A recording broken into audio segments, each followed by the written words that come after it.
the small crew here, so we're going to keep it pretty casual. That means raise your hand or interrupt me if you have a thought or a comment or a question, and we will maybe sidetrack. And if I don't get to all my slides, I don't get to all my slides. They're organized in such a way that we'll work with that. I'd rather respond to what you're feeling and thinking. I will sometimes say that I'll answer that later, and we'll move on. So, is anyone here familiar with the theory of constraints? Anyone heard of the theory of constraints? Okay, so I expected that. So that's why the picture up there is a picture of the weakest link. Anyone heard of the concept of the weakest link? Okay, so pretty much everybody. Anyone want to describe for me what that means, how that works? Yes? Chain is only as strong as the weakest link. Exactly. So what would happen to the strength of the chain if you improved the strength of, say this link over here? Would the chain get any stronger? No. So the theory of constraints is similar, but it's not as simplistic as the chain idea when you talk about human processes. Well, work flows through a value stream at your organization.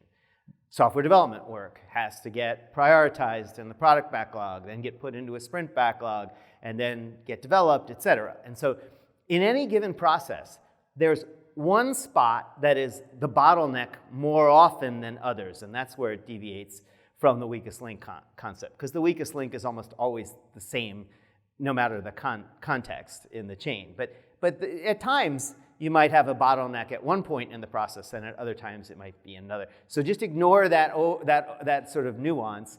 And the idea here is that if you make an improvement anywhere but at the bottleneck, you're wasting your time. And so we run around in the security world a lot and in development world, and we say, oh, we're doing good things, we're making improvements. But if they aren't in the right spot, it's like improving this link in the chain. It isn't really going to do much in the end for improving your ability to deliver value overall. So that's the concept of the theory of constraints. And I use that before I even get into introducing myself, because I'm sort of setting that up as an idea that really drives the rest of the thinking for this talk and the program that I stood up that I'll tell you about here now, actually. So my name is Larry Maccherone.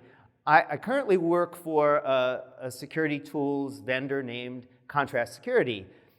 But the reason I work for Contrast Security is because for 5 years prior to coming to work for Contrast Security, I launched and scaled the DevSecOps transformation program at Comcast. 10,000 developers, 600 different development teams of wildly different maturity, completely diversity of stacks, tech stacks, you name it. It was all over the map. So I had to have a program.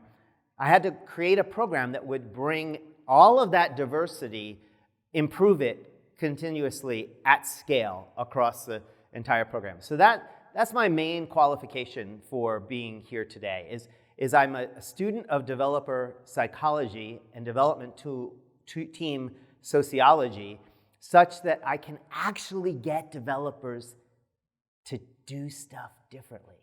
So that's the little secret here. So I'm an active developer. I have a dozen or so open source projects, one of which gets 1 million downloads a month.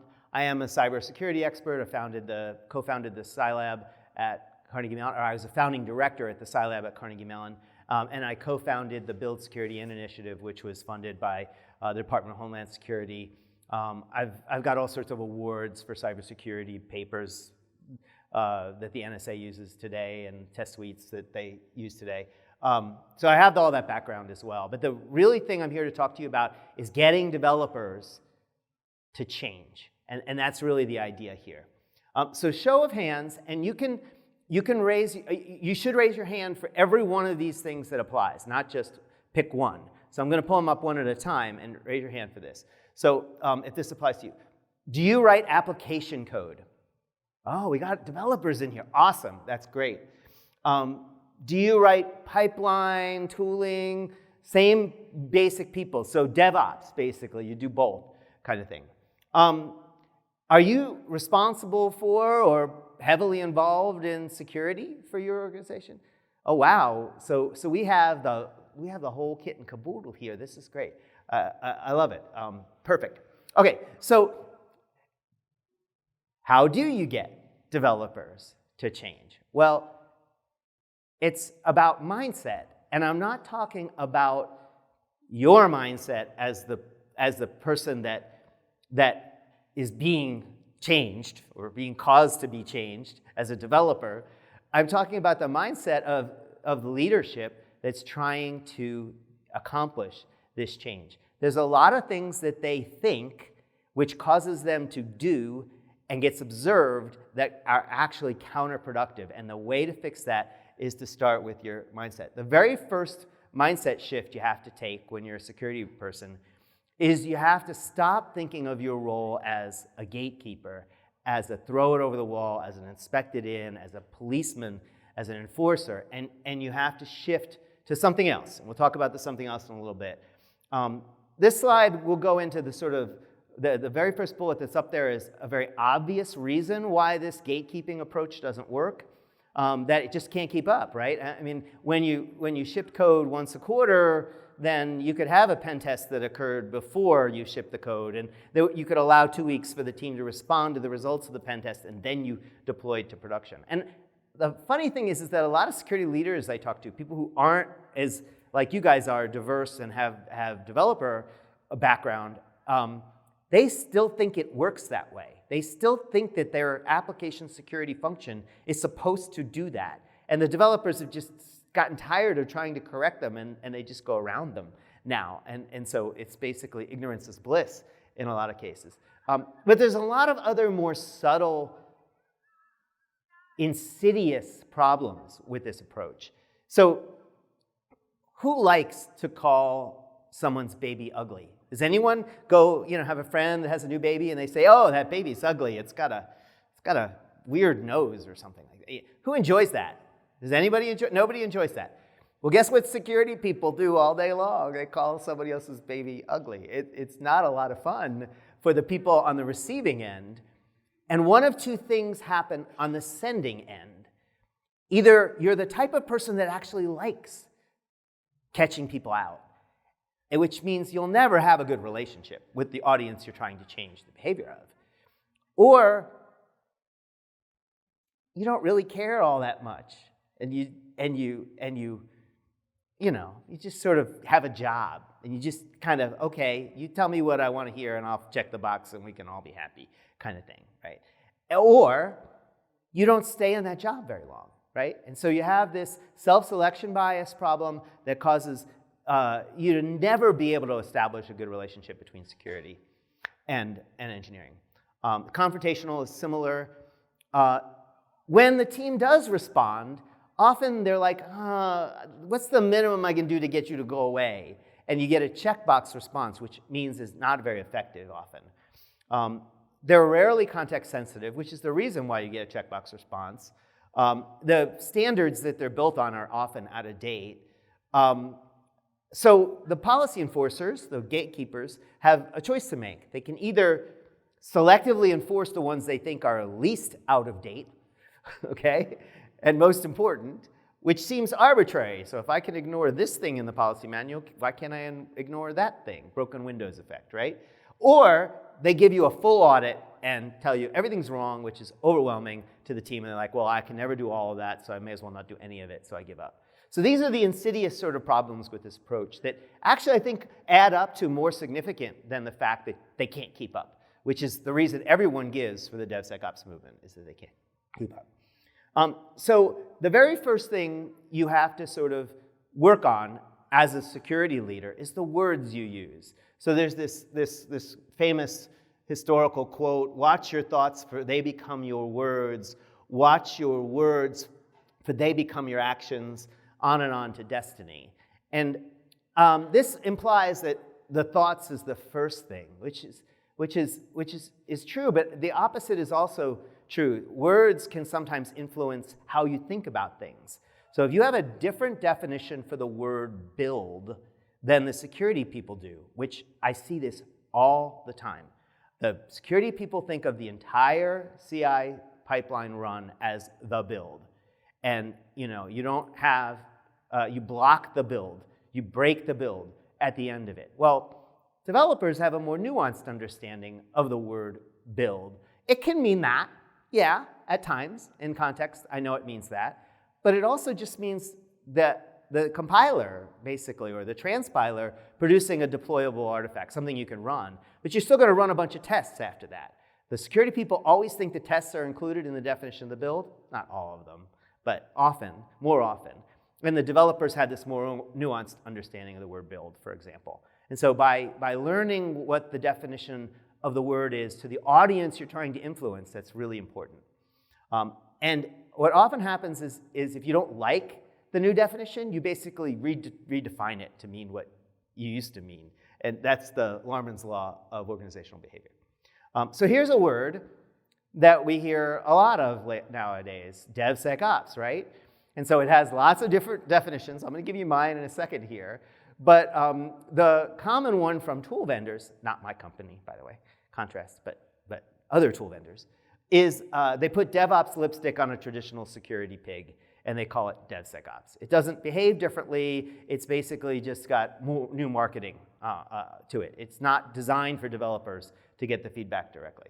So my definition of DevSecOps, and this is not the only definition that I like, it's just the one that sort of fits with what I'm talking about today. I use other definitions in other contexts.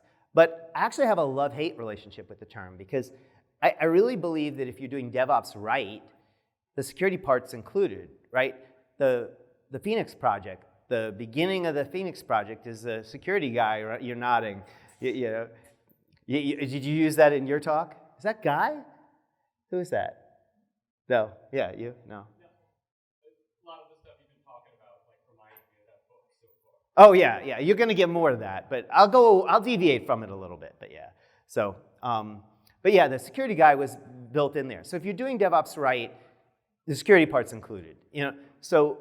But the security part is the part we're probably the most remedial in right now. So let's have a term that sort of emphasizes that while we talk about it. So I'm okay with the term for that reason. But DevOps is empowered engineering teams taking ownership of their products all the way to production. It's the ownership. It's the shifting of the ownership to the development team that is the key part for DevOps. And this is different than other folks, although it matched the Sneak, who's a competitor of ours. His talk, it was very similar to the definition he gave there. So, and notice how the sec is in parentheses, meaning optional, and the including security is in parentheses, meaning optional as well. And so basically the idea is that it's the same definition. Okay, so Gene Kim, the author of the Phoenix Project, he's not the only author, but he's the only one anyone ever remembers. I refer to him as the godfather of the DevOps movement, but he wasn't the founder of the DevOps movement. He's just sort of the one that sort of caretakes it the most. So here's a few quotes of his. And by the way, this second quote of his here is the theory of constraints essentially boiled down to a single sentence in his opinion. And the 3 ways of DevOps, has anyone heard of the 3 ways of DevOps? You guys are here at a DevOps conference. I'm gonna ask you to hold your hands up. I want to see how many people actually have heard of these. So really only 3 people that have heard of them. So of course it's not a big audience, but it's still less than 5%, I would guess, about 5% maybe. So this is the 3 ways of DevOps, and the last one is experimenting and learning. I don't know why I just simplified it to learning, but flow is where he talks about these concepts, the theory of constraints and the weakest link idea and that sort of thing. So I highly recommend you read his stuff or listen to him speak. That's great. This is Gene Kim and me. I had the slot right before him at a conference, so I said, "Oh, can I get your picture?" So that was me at the conference there. So if this is sounding like deja vu to you, it's deja vu to me, because I was a leader in the Agile movement going back 20 years, And I got up on stage at conferences and I said, QA is going to be done completely differently after the Agile movement gets hold. That these QA departments are going to go away and development teams are going to take more ownership of the quality of their products. And I would walk out even before I walked out, but usually they waited till I got outside the room. The QA people in the audience would mob me and they would say, that'll never work at my company because we can't trust our developers, or something like, that sounds like great kumbaya, but that's too far in the future to even think about. And basically they were denying the fact that their life was about to be completely disrupted. And so security folks are in the same mode right now. They're in denial about the fact that their world is being disrupted. They know that the way they've been doing it has been largely ineffective, but they know that everything they've heard about the new way of doing it is scary to them, and so they sort of put their head in the sand. Not all of them, I mean, obviously, or I wouldn't be here, but there's a tendency that we've seen it all before. Similar thing happened with the IT folks when the cloud native movement came along. They called it, what was the derogatory term for cloud native by the IT folks? Can anyone know what I'm hinting at? I'm joking a little bit. Shadow IT. Shadow IT, right? They were like, oh, shadow IT. They're just doing stuff they're not supposed to be doing. They're supposed to go through us for a server. Well, right? Is a developer going to go through the IT department for a server when he can get on AWS and get one in 3 clicks? So shadow IT, they're going around them. And the leadership gave them permission to do this at Comcast. It drove the traditional IT folks nuts, but that was the only way to deliver more value. So same thing is happening with security. Folks like Sneak, companies like Sneak, companies like GitHub acquiring dev-first security tools and putting them into their platform, companies like Contrast, we're essentially targeting a true dev-first approach to security, very much like the new quality tools that came out and AWS compared to the traditional way of getting a server before. Okay, so challenge number 2, coaching. So anyone recognize this guy? Are you a Hokie? You're not a Wahoo, are you? Okay, because I would have had to tell you to leave. But any Wahoos in the audience? Any UVA guy? Okay, good. So we don't have a problem. You're good. I like Kansas. My wife picked Virginia Tech in the bracket. Oh, really? Because we did so well. We beat both Duke and UNC in the ACC tournament. Why can't we get past the first round of the NCAA? Every year. Anyway, but Beamer's a football coach, not a basketball coach. But I live in Raleigh, which is a basketball town. So anyway, so at Comcast, the very first role I established was that of a coach. And we called it the Secure Development Lifecycle Coach, SDL Coach, but that name is not very popular. You can call it AppSec Coach, DevSecOps Coach, DevFirst Security Coach, whatever. The word coach is in there, but the adjectives can be changed. The idea is they coach.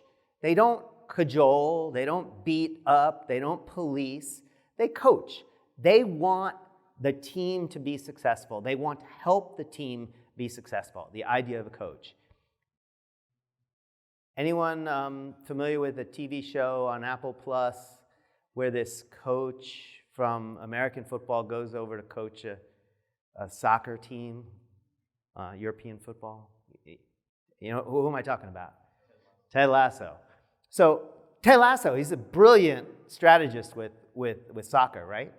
He knows everything there is to know about soccer, right? No, he doesn't know anything. He's never even played the game. But he's now the coach of a Premier League, I think, I'm not sure, soccer team in the UK. He has no domain expertise about soccer. What he has domain expertise about is getting people, a team to form, to work together, to improve continuously. That's what he does. And that's why he's the coach of this team. So I don't hire security specialists into this role. I hire Scrum Masters or Agile coaches into this role. By the way, they're also easier to find than people with security specialties. So that helps with my staffing up here. And the goal of these folks is to basically use the framework that I created, along with some other SMEs, about security to get every development team on this path of improvement and keep them on the path of improvement. So I have my own maturity model. Now, this is a completely different maturity model than any other maturity model you've ever heard about before. So every other maturity model talks about the list of practices that you have to be doing in order to be mature. There's a level 3 set, there's a level 4 set, there's a level 5 set, et cetera. Right, those are maturity models, right? I don't think that works right now. Maybe someday, but I think there's a plethora of standards out there that have lists of these practices, and nobody talks about how you get someone to actually do them. They just list them, and there's too many of them for any team to adopt all at once, and so they're not prioritized. And so that's actually counterproductive. All of the NIST and PCI and all of those standards, I think, to a large degree, are counterproductive because they're just blanket lists of things, good things you could be doing. But remember the theory of constraints. You only want to do the thing that's going to improve the bottleneck. And if you improve anywhere else, it's an illusion. It's a waste of time. And so I don't want to give people a list that says this is the level 3 list, this is the level 4 list. What I want to do instead is I want to give them the framework where they can define their own lists, where they can identify their own bottleneck, and they can mature teams along that. And it can be different. It's not just per organization. It can be different per team even, based on their context. So the maturity model for me is this progression from we don't know how mature you are. We don't know, you don't know, you've never even maybe heard of this practice, or you certainly haven't written down how mature you think you are at it, to the thought stage where you haven't put much thought into it, but maybe today's the first day you're hearing about it, to the word stage where we're making plans to adopt this practice, and to the action stage where you actually are getting partial value out of the doing of that practice. Doesn't mean you've partially adopted the practice if you're getting no value. You don't get credit for that. So you have to have, let's say you have 5 apps, you have to have gotten one of them at least to the level that it actually is reducing risk for your organization before you claim actions even. And when you get the other 4, then you can claim culture. Basically, every opportunity to do this good thing, you're doing it. So that's the maturity model. So how do we use this? Well, we have this process, and this is the key. So if you've tuned out, now's the time to tune back in, because this is the heart of the entire program. If you do this, the rest of it will you'll figure the rest of my slides out. So you sit down with each individual 2-pizza development team. Anyone know what a 2-pizza development team is? What's a 2-pizza development team? Yeah, and it could be more than that, but just in general, right? 5 to 15 people typically. It can be successful with larger teams in certain circumstances, but that's sort of the general range of a 2-pizza team. Now, you can't feed 15 people with 2 pizzas, but that's the phrase. That's what it means, right? So you sit them down in a room, and you're hosting a workshop with them. It's not just the tech leads. They can't run interference for the team. You have to have all the devs there, because the tech leads are knowledgeable enough and experienced enough to tell you what they think you want to hear. And so they will try to get out of the room as quickly as possible, and they will lie. Now, when their developers are there with them, they won't lie because they don't want to be called out by one of their own team. So you're gonna get a more honest answer. By the way, as soon as you're 10 minutes into the workshop, the worry about lying goes away, and you'll see why when I describe it. In addition to the development team that's in the room, we would like a representative who is responsible for configuring, defining the pipeline. Now, hopefully that's a member of the team, but it's not always. So sometimes that person has to be brought in from outside. And we will literally cancel the meeting and reschedule it if the business is not in the room. And when I say the business, I mean somebody who can make a decision that would prevent the team from actually accomplishing the adoption of a particular practice. We can't do that in the next 90 days because we have all these features to ship. So I launched the program at Comcast without this last group required to be in the room, And we only had about a 40%, 45% success rate of teams adopting practices going from either words to actions or actions to culture in 90 days. When I required the business to be in the room, and we did this one extra thing, and I'll explain that in a minute, it went up to 93% and stayed in the mid-90s, essentially, the rest of the years that I ran the program. So the business was the blocker, not the team. The team wanted to do the right thing for the most part. There were some things that get prevented. 7% of the time they got prevented. But 55% of the time they were being prevented by when it was the business that was the preventing. Okay, so basically you start talking to the team about each practice. And I've intentionally not given you even a single example of a practice at this point because I want you to understand the process first. We're going to talk about practices in a little bit, but I'll give you one or two examples now just so you know what I mean. Practices are fine-grained such that you can adopt them incrementally in small chunks, just like Agile, right? Small chunks. But every chunk produces a risk reduction value. So just installing software composition analysis tools in your pipeline provides no value until you resolve the things it finds, until you put a gate in your pull request, a branch protection status check in your pull request that prevents you from ever shipping with SCA findings again in the future. So you have to get all the way to that level. But, well, if the SCA tool says you have 1,000 problems the first time you run it, then it's overwhelming, you'll never get anywhere. So we turn the policy dial down to the point where that's not true. We turn the policy dial down until the team is only worried about a dozen or so, enough that they're willing to commit in a single sprint to resolving all of them. And then we measure the policy dial turned up. But when the policy dial is turned down low, for SCA, for instance, they have to get it all the way to resolving all those and putting in the blocker. So let's say the policy dial is set for just criticals.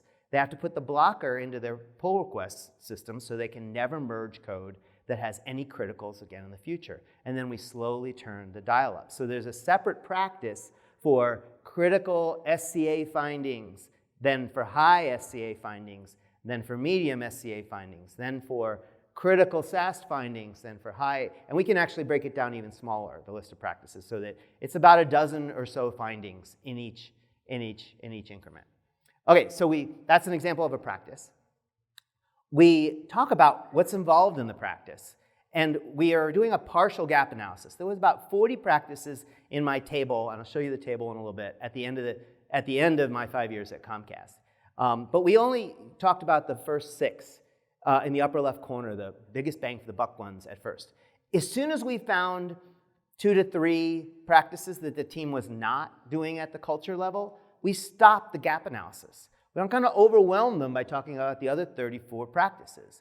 We just want to get them shifting from talking about what they're not doing well that could be helping to what are they going to do it. So it's like a coach working on one thing at a time, one skill at a time, and then you build skills over time. So it takes about 1.5 years for a team to go from essentially 0, whatever maturity level they're at now, to very high levels of cybersecurity, application security maturity. So security folks go, oh, 1.5 years, I can't do that, and that's per team. That'll never scale. We can't do that. But the reality is AppSec teams have been trying for decades to make even a fraction of the progress I'm talking about here and not getting anywhere. 1.5 years for a single team to mature to very high levels is not too much to expect. So at the end of this session, we shift out of gap analysis mode with the team, and we shift into planning mode. Well, what would it take for you to actually do this? Well, we're about to move from Jenkins to GitHub Actions for this pipeline. We've already moved this other pipeline for that.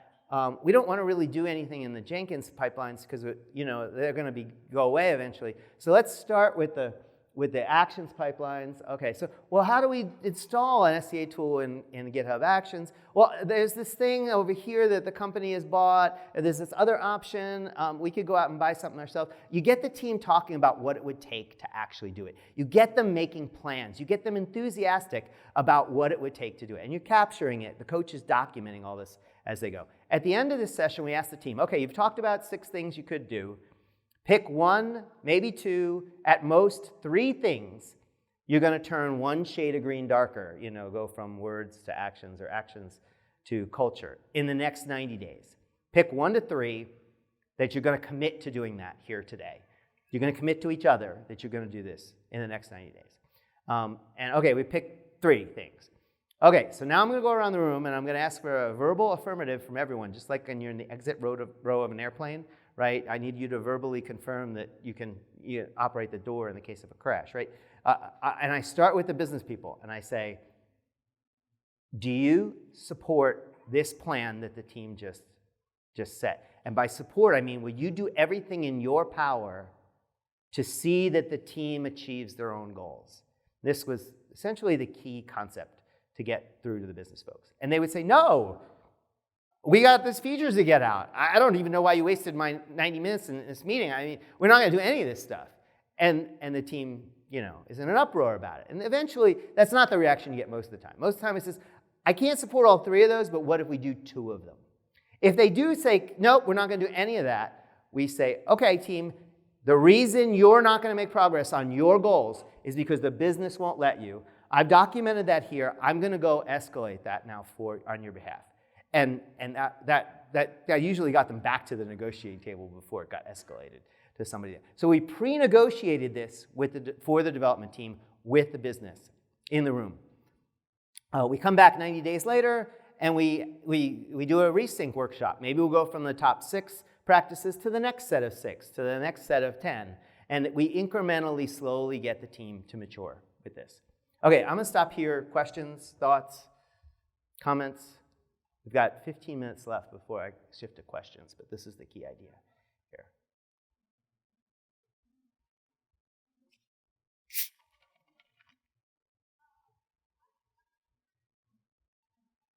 Would this work? You have a question. Do you have any sort of 3D model?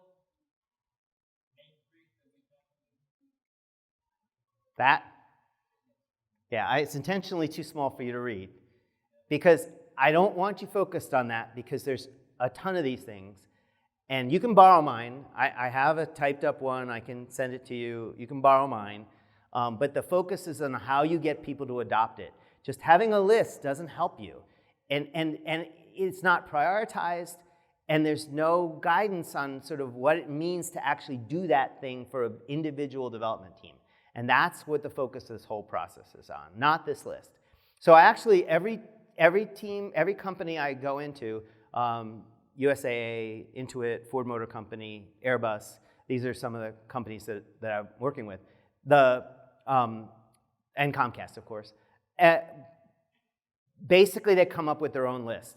And I host a workshop where I get engineering folks in the room, leaders. This is just the leaders. Give me the 3 most highly respected engineers in the company is the phrase I use to get started. And the security leaders in the room. And we negotiate the initial 8 to 10 practices we're going to then pilot with the development teams. And at the end of this half-day workshop, they have a set of practices. So it's not a big lift to come up with that list. But you have to do it. You have to go through the act of coming up with that list, of getting engineers to support it. What happens is security people give the list, and then the engineering leader says, that's bullshit. We don't do it that way. You can ignore that. If they escalate, then... But by having them in the room help define the list, then they can't say that anymore. So basically, I want the list to be pre-negotiated with the engineering leadership of your organization as well. And so that's part of the process as well. But again, I gave you an example of one. That's a very common one. I have about 10 that I almost always insist everybody sort of include in their initial list. So the first response I get from security folks is, we don't have time to do all this triaging of the findings, and we don't have time to check everything's work, and we're backlogged by 6 weeks on pen tests, and we don't have time. This doesn't scale. We can't go one team at a time. This doesn't work. There's no way we can pull this off. And the answer is totally, that's bullshit. Because if you do the math, each workshop is on average an hour and a half long, 90 minutes for the first one, 60 minutes for the follow-up ones, an hour and a quarter long, sorry. If a coach does 10 a week, which is only 12 and a half hours a week, That's a leisurely pace. I have coaches that did a lot more than that. I would do 15 a week when I first started of these workshops at Comcast. And let's say you're only doing this for 10 weeks out of the 90-day period, which is really 13 weeks. But we'll just sort of say you have days off, weeks off, PTO, and offsites every quarter. So 10 times 10 is 100 teams. One coach can support 100 teams. How many people do you need doing vulnerability management to cover 100 teams? The security of 100 teams. A lot more than one. So you get it back. It scales greatly. It's 1/4 as expensive to do it this way as it was to do it the traditional AppSec way at Comcast. So we stood up our program as a competitor to the traditional AppSec program. And we had teams want to join our program, and we kept scaling our resources so we could handle them. And when we got to about 150, we did the math, and we were supporting those 150 teams with 1/4 the resources that it took to support the remaining 450 teams on the old AppSec per developer, if you normalize by the number of developers we were supporting. And we had data about incidents in production. The teams that had gotten to even medium level of maturity in our program had 1/6 as many incidents in production, vulnerabilities found in production, as the teams that were in the traditional AppSec program. So 1/4 the cost, 6 times the benefit, 24x value improvement by doing it this way. So I've got an open source project that I'm building. It's not quite out yet. I've got some alpha testers working on it, called transformation.dev blueprint. It basically is the tool the coaches used at Comcast, this tool that they use to sort of do these meetings, host these workshops, mark what level of maturity each practice is, get the team's commitment in notes. Essentially, it had everything from sort of version control of the practice definitions, et cetera. I'm building that, again, as an open source project so that anyone can use it. If you'd like to go sign up for a beta of it, go to transformation.dev. I suggest you read the FAQ there, because it sort of gives you sort of an idea. If you want to spread this to somebody else in your organization, I suggest you send them to the FAQ page that's on there. I do have one blog post on that now, so it's just getting started. I'd rather write code than blog posts, so that's why I haven't put much blog posts. But I'll go into blog post mode as soon as we get the beta out. Okay, so the next role is Toolsmiths. So we had these we called them pipeline engineers, security pipeline engineers. These were folks that were developers. These were folks like you guys in here that were writing code on Friday before they started on my team, and they were writing code on Monday after they joined my team. I didn't say stop being a developer, start being a security specialist. No. The way we did security was by writing code. We did security by providing tools to the other development teams to use. And we dog-fooded everything, meaning that if there was a practice that some security leader thought was a good practice that every development team should, or some lawyer, some policy GRC person said everyone needs to be doing this, we would work with them to write it up as a practice, and then we would get it into our queue for our team to adopt, which might take a while, but if it was a good enough practice and there was a high enough ranked person asking for it, we would expedite that. And if it didn't work well for our team, we didn't deploy it to any other teams. You have no idea how many false starts and how many bad tools we prevented from trying to be pushed out to the development by dogfooding it. That was probably the biggest value of having the pipeline engineering team be developers. They wrote applications. That application that I'm open sourcing now, I'm rewriting to open source, that's what they wrote. They wrote that and a bunch of other tools, pipeline config, things, et cetera. So they wrote things that plugged into the pipeline, and we learned pretty quickly 2 things. Well, the first one I actually had before I came to Comcast, is that if you treat security defects the same as quality defects, you get a different reaction out of the team. And so they have to be found in the same place and fed back to the team in the same place. The other thing we learned after I got started here is that the pull request is the ideal place to do this. So if you're thinking, well, we just have one pipeline and we're going to sort of cancel the pipeline so it doesn't finish, and that's going to be our thing. I drifted away from that completely. I have highly parallelized pipelines. I could have a webhook for a pull request being created or updated, point to 3 different CI systems that all kick off other tests because they were the easiest way for us to do that. So I didn't have one pipeline. I mean, each development team could have as many as a dozen or so pipelines. And they could be running on 3 different CI systems. It was not that common, but that was a true example that we had. I currently have one of my open source projects runs on 2 CI systems. One because it's closer to the deploy environment, the other because it runs faster in parallel. So I basically have 2 for that reason. Does everyone know what a branch protection? Anyone not know what a branch protection status check is in a pull request? Nobody's going to answer that because then they look like I don't know what that is. But anyone want to tell us what a branch protection status check is?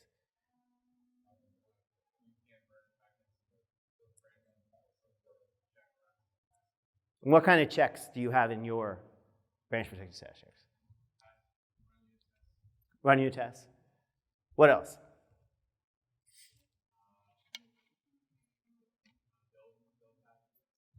That usually has to happen at the beginning, but okay, yeah.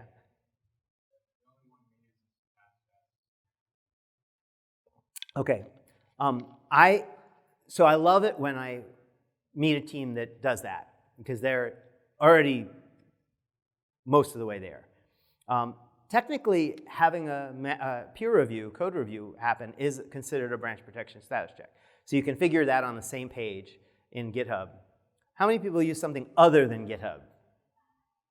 Okay, about 4 or 5 of you. But what do you use? GitLab. Okay, so it's called a merge request in GitLab, and they have the same functionality. Anyone use something other than GitLab? Bitbucket. Do you use? I don't know how it works with Bitbucket. Do they have a merge request, pull request? And do they have the concept of a check in the?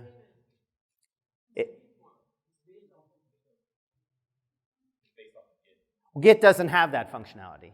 There's no such thing as a pull request in Git, really. I mean, there's a pull and there's a merge, but the concept of a pull request was basically added on to Git. So they do.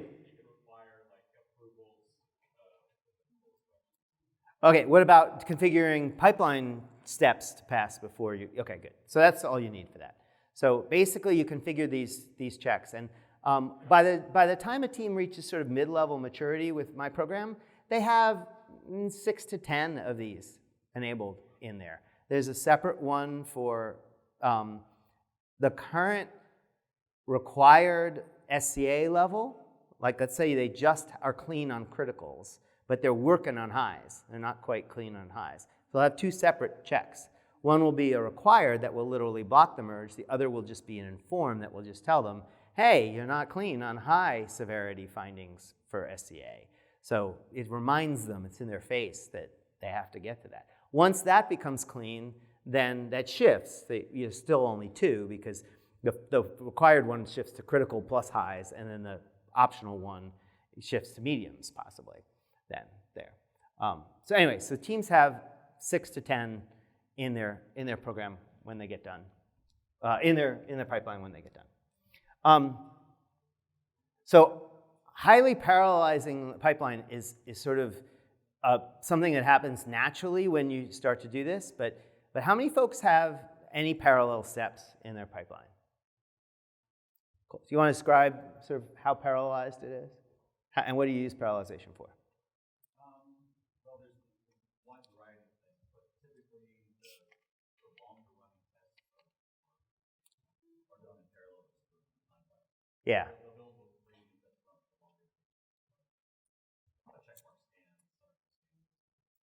Exactly. So that, yeah, those are the things I see as well. So you have a big test suite, an integration test suite that only gets run after the merge when it's in the QA environment. I suggest you pull that test suite into the pipeline and do it pre-pull request merge. The only way you're going to pull that off, if it takes hours to run, is to highly parallelize it. But this has gotten really easy with container-based CI systems. And all the testing tools have added support for parallelizing. And it's actually a lot easier than you think to just configure a few things, and all of a sudden you have a highly parallelized thing that would take an hour, but it's going to spin up 12 containers, so it really only takes 5 minutes to do it. So I had a system at Comcast that spun up over 100 containers per pipeline run. And you're like, oh no, that's going to cost us. But they're only running for 5 minutes. So it doesn't really cost you any more than running it in serial. Now you do run it more often this way, so it does cost you more. But it's still a drop in the bucket of expense for what you're paying your developers. I have some more details on how you pull this off, but I'm not going to go into them here.